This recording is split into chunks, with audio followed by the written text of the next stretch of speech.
In this video, I'm breaking down how I would get as jacked as naturally possible, starting from 0 all the way up to 100. And this video in particular is really just part 1. It's about how to build a solid foundation for fitness. So I think that there are tons of things that we can focus on, but if you don't have your foundation established, then everything else kind of crumbles, and we need to worry about mainly how to enjoy the gym and how to build body awareness. And when you figure this out, it makes everything else so much easier. All of the top end of the pyramid is a lot more technical, things like how many reps you should do, and we're not going to talk about any of that today. So this really is for you if you have ever made statements in the past where you say, I don't like exercise, or the gym is not for me, the gym is intimidating, or it makes me anxious. If you don't regularly pick up new physical hobbies, if you are overweight or you're underweight and you want to make substantial changes to your physique, really we need to start by building this foundation. And we want to kind of center this around our gold star in fitness, which is embodiment in weightlifting.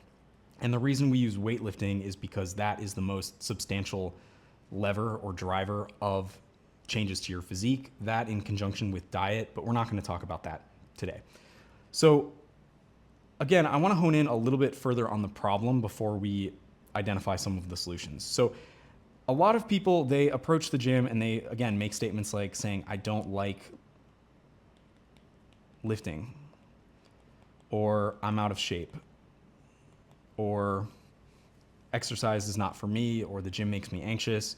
And the reason that I think a lot of the hurdles come in this stage is because most people focus on the wrong things too early in the gym. Again, we have this sort of top third, which is all about optimizations. And if you start there, you're going to have a really hard time. So the gym and getting jacked is not about finding the perfect workout routine. It's not about suffering or doing workouts that are unpleasant, HIIT workouts, endless cardio, things where you have to restrict your diet, go crazy with all of that stuff.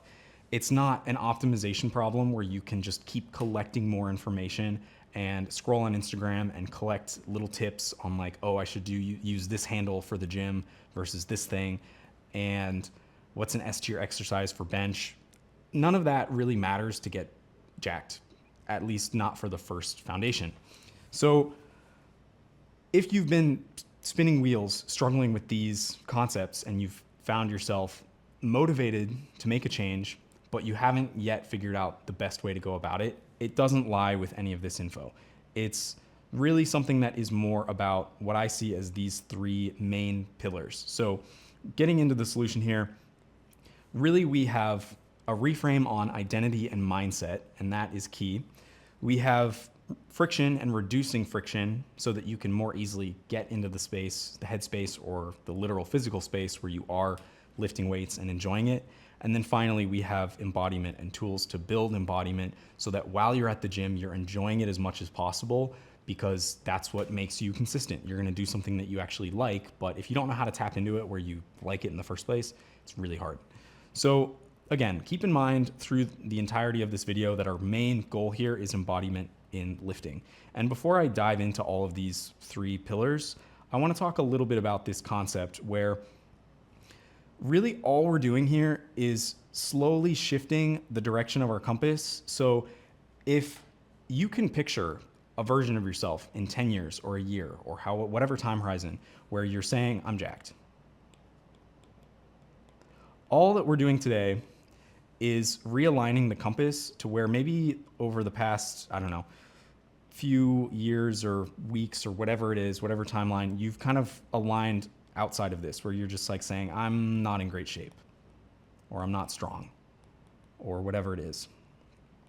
This is really just a series of behaviors, and we can definitely subtly shift this to where you're getting closer and closer to the version of yourself that makes these statements, or that embodies and lives that reality. So it's not vital, or it is vital here to now know that it's not about aligning exactly along this compass, but really we're just trying to make shifts to basically get closer and closer to where we can gradually make these changes to where you're doing these things.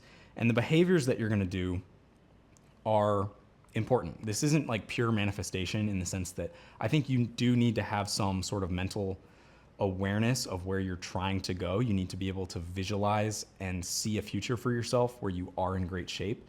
And then you start to perform those actions, and then boom, you're on the right path. So, that being said, identity is really important. If you have made statements in the past where you're kind of saying, I don't like going to the gym, or I feel lazy about going to the gym, or I'm out of shape, so weightlifting sucks, or any of these things, the main thing that I want you to do is try to make a statement that somebody who you think would be jacked, you and I can make the same statement and say, I'm jacked, or I like weightlifting. So we're gonna make a statement, and I'm just gonna choose I like weightlifting.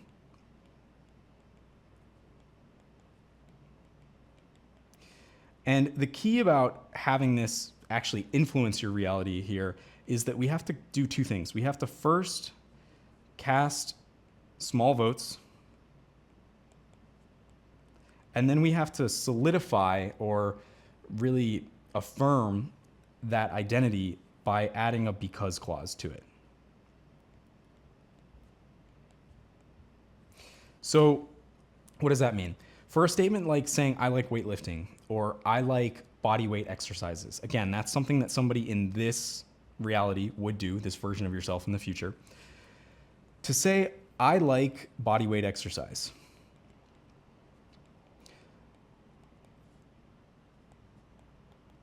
the way that you break that down and cast a vote for it is to do the smallest increment possible that gets you in accordance with that statement. So doing one push-up, or even just something as simple as getting on the ground.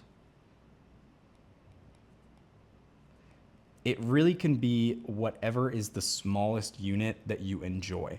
And it's really essential here that you keep this in mind. This is another concept that I have where most people, when they try to get in shape and they fail to do so, it's because we've kind of been conditioned to say, oh, I should be doing this thing. I should be doing a full body circuit that I saw on Instagram.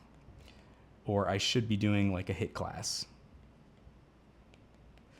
Or something that I've heard that I should be doing, where the lowest actual step, in fact, is getting on the ground or doing one push-up.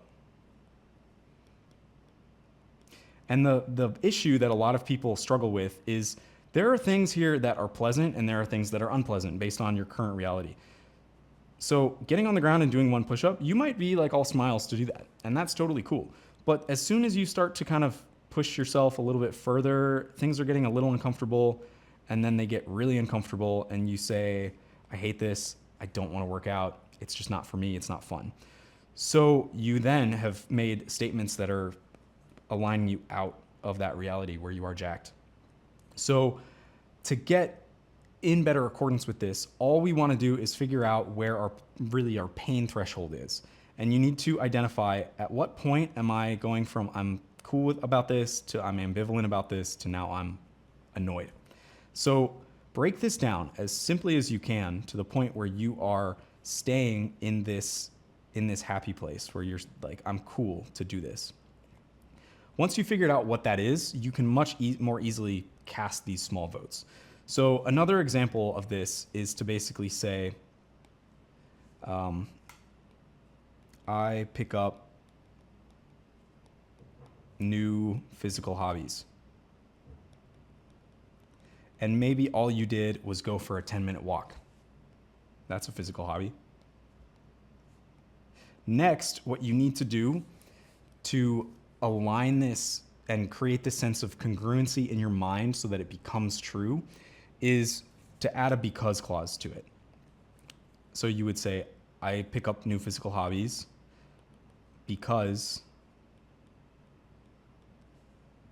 and whatever it is that you validated, I went for a walk. Or because I don't know, tagged along with a friend to go climbing or something like that.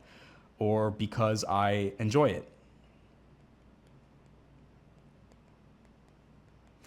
And the reason that this works is because our brains crave continuity or congruency with what it is that we say and what we do. If you tell yourself, I like doing push ups, and you never actually do a push up, your brain is going to be like, there's some sort of dissociation occurring here. But you can create this version of yourself, or rather, you can not go insane by making a statement and then following up on it. Your brain is going to be really happy to do that.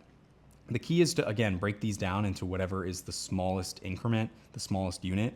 So something else might be, I like going to the gym. You could say, I like going to the gym. We're going to try that here. So to say, I like to go to the gym, maybe all you do is you go into the gym. You don't even do any exercise.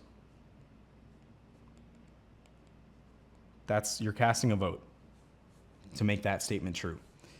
Next, you are saying, I like the gym because I go often, or because I went once this week. Let's do that. Because I like the gym because I go, or because the people there are cool, or it makes me feel good, or whatever. Any reason that you can basically craft a narrative after you've done it really solidifies this statement in your head. And once you've done that, you are getting much closer to this ideal gold standard. So the next thing that I want to talk about is reducing friction. And friction is the main thing that actually keeps us blocked from getting into the gym and becoming jacked in the first place. So really, there are tons of different ways that you need to address friction in your life, and I can't exactly break that down for you, given that this is a one-way video. But if you are curious about how to do this, I have definitely some other resources available, and I'll post more about it and examples. But what we're going to talk about right now is things like reducing friction, being maybe your gym is like 40 minutes away. So you might need to get a kettlebell at home so that you can make these statements and cast a vote. Maybe the gym, or rather you don't have clothes for the gym. I hope you have clothes. And if you don't have any gym clothes, then you might not feel like the type of person who exercises, so you can just go and get like one workout outfit or something like that. Make it easy on yourself. Stay hydrated. Basically, we're just removing any of these little barriers that might prohibit you. If you come up with an excuse to go to the gym, that's probably because there's friction. Whereas if you can make it as easy on yourself as possible, I have kettlebells all throughout my apartment where I just touch them and move them around and maybe do a curl here and there. And that is the lowest friction state that I can possibly be in. And I want to talk about that for a minute. Having the right equipment is somewhat important. So I have my kettlebell, and it's important that you get a kettlebell that you like to use, or a weight that you like to use. Paying attention to the sensory reality of the object of going to the gym, of getting in shape, is really important. And we're going to talk about that more in embodiment. But much like how I have my art supplies that I like to use, or my fountain pen, or even my clothes, or things that I've chosen and I've curated, having this association and being like, it's my thing and I like using it, is really powerful. So get some equipment for yourself that you actually like using, and it'll make it much easier. Again, we want to cast really small votes. So if you get a kettlebell and you're on your way to getting in shape, just grab it, pick it up, and put it down. You don't have to do a circuit. You can carry it from one room to the other. I jokingly refer to my kettlebells as my sons. I've got my big son and my small son. And so to just be like, yep, I'm holding it. Great. And I've seen this method work for clients where they basically are just familiarizing themselves over time to the point where weightlifting is not foreign and scary. It's something that feels like it's part of their life, and it doesn't have to be this big hurdle. If you're curious about how to fast track this process or any of the testimonials, you can check out flexandpaint.com, which is linked in the description. And I'm happy to give you the insight into how the program actually works to kind of fast track you into getting jacked and artistic. And outside of having my kettlebell, we want to talk about things, break that sort of concept of familiarity down even further. Because as you are building some amount of comfort in your own home, getting used to exercise, we really have kind of two concepts here. We have action unfamiliarity and location unfamiliarity. And these are the main two reasons that people don't get started in the gym, is because they're trying to solve for both of them at the same time. Action unfamiliarity is something where you're like, I have no idea what I would even do in the gym. I'm like, what's a bench press? How do I use these tools? I don't know. I've never interfaced with them before. Location unfamiliarity is you basically saying like, what is the space like?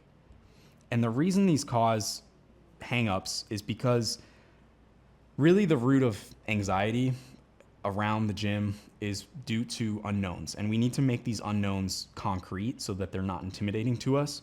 So solve for one of these at a time and then combine them. Action unfamiliarity, all you're gonna wanna do is figure out a routine that you could reasonably expect someone to do at the gym. So maybe this is just like 10 push-ups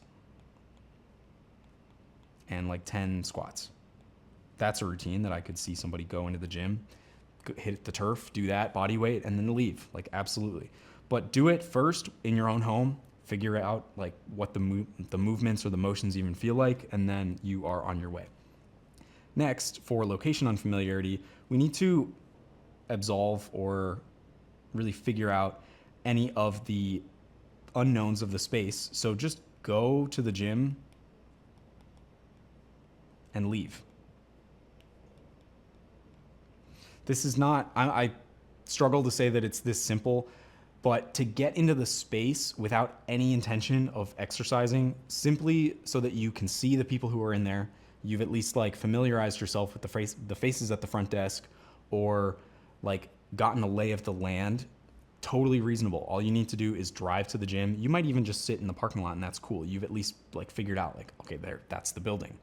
And then you might graduate a step further and say, okay, that's what the interior looks like. You might do a lap and say like, well, now I kind of know where the stuff is. I could see myself doing my body weight exercise over there.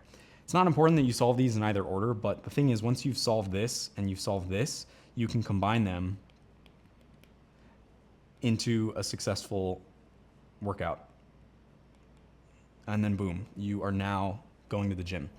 You're gonna slowly get like social osmosis being in the gym, where you'll see other people doing stuff like bench pressing or squatting or doing like Turkish get-ups or doing other stuff that you're like, I've never done that, I'm not familiar with it. Just watch, like monkey see, monkey do absolutely works in a positive light in the gym. If you have any amount of like social anxiety around it and you're like, I'm kind of embarrassed to get in the gym and get moving, that's no problem. I really recommend wearing a hat. I always go into the gym and just like do this, where I'm like, nobody look at me, it's cool. Even though I've been going to the gym now for like 10 years, like I'm just in my own head. I think having your kind of cover up, totally cool. Again, find a corner that works for you. If you want to build confidence, maybe push that a little bit and get in front of the mirror or start doing some curls in a more conspicuous place. Totally cool. So we've solved for some of the problems in identity, and I do encourage you, after you've done this kind of thing, to reaffirm some statements about your identity, like saying like, I know the gym well because I'm there so often. This is definitely like an iterative process where we are, in fact, shifting this compass slowly this direction. Finally, I want to talk about embodiment, and embodiment is really the crux of how you can enjoy the gym. So to build embodiment, and really what we're getting at is this, the reason why people get addicted to exercise, or the reason that people feel comfortable in their own skin. And it stems from being able to go into the gym, lift weights, connect with your muscles, and turn your brain off to where you are purely a person of movement and embodiment, where you're not worried, you don't have fears, you're just feeling the endorphins and the power of your muscles. So to build that, there's really a few different steps you can take here. One is you can practice body scanning. And if you've never done body scanning or are completely unfamiliar, effectively all you're trying to do is figure out how to more regularly inhabit your body and not your mind. So to do so, you can do something like tapping your fingers. I recommend using your fingers or your toes so that you put awareness into like, what are the sensory realities that I'm living in? So as I'm tapping my fingers, maybe I'll stop tapping and then I'll try to retain that awareness as if there was like a tracer or what it is feeling without the actual external stimulus. Continuing to do that so I'm regularly like living in my hand or my fingers. Next, you could do that for your joints. So to say, I'm moving my wrist around and then maybe I'll stop and then I'll imagine what it feels like to move my wrist around. And maybe I'll do some like external stimulus so I'm like aware of what that joint feels like. Doing so enables you to graduate to a practice, and it's really not like a linear thing, but I say this if you want it to be broken down into steps, where you're doing so for stretching, for understanding body awareness for your muscles. So to do so changes your body awareness from being like an external thing from maybe your skin, or if you're movement and you're in your joints. When you start stretching, you should be able to focus more on the muscles that you're targeting and the muscles that you're stretching. So I'm inhabiting my body with that same focus on, okay, how does my shoulder feel? Am I tight? Am I loose? Whatever it is, just pay attention to it. As you do that, you will be able to develop mind-muscle connection.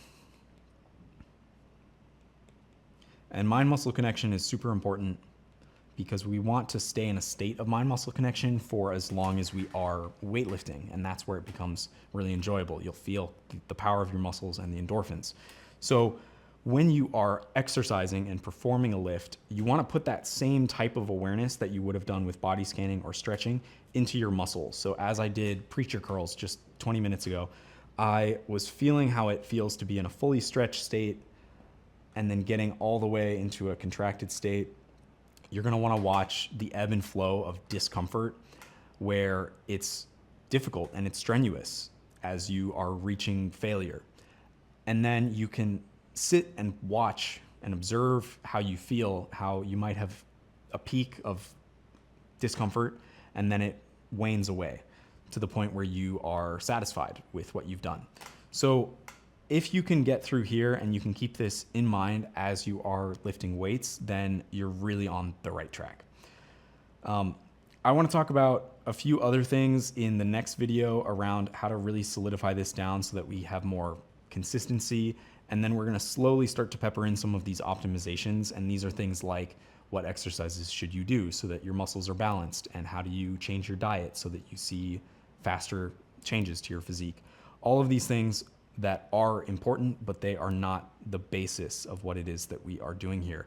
So we're going to talk more about how you can build your connection to your body, how you can enjoy the long and gradual road of making these changes so that you are really satisfied with where you're going, and then how to stay consistent with it. So again, if this is something that you want more insight into or a fast track, feel free to check out flexandpain.com. Otherwise, I'll see you in the next video, and thanks so much for watching.